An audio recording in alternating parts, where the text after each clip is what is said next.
that print journalism will continue to thrive, even though we'll still want to hold on to the actual newspaper? I do. And get that newsprint on their fingers?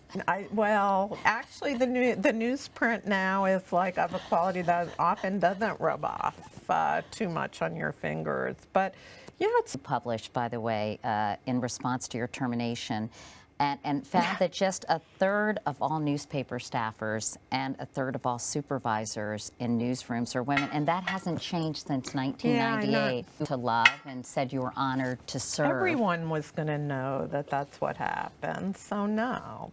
So you've felt no compunction about insisting that people be clear about what happened. It's not. Does it worry you, sort of the online landscape in terms of being at odds with deep, rich, the fold? It did, and you know, I read it on my phone. I kept, you know, swiping and swiping and swiping, but I couldn't put it down. And I think people will read long, challenging things if they're beautifully presented and intelligently edited.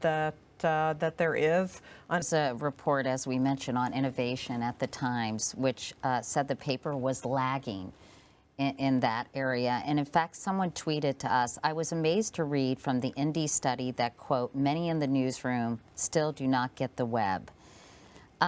Yes.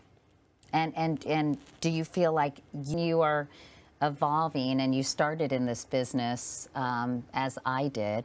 New York Times has talked a lot about the money it's making charging people for online content, but all that digital revenue isn't making up for what's been lost in traditional subscriptions. You know, there seems to be a trend in some media organizations. Concern you at sort of organizations, media organizations in general?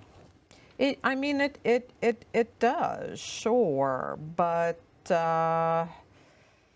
Let's talk about that very funny cover photo of you in the New York Post, which must have been very amusing. I mean, the story there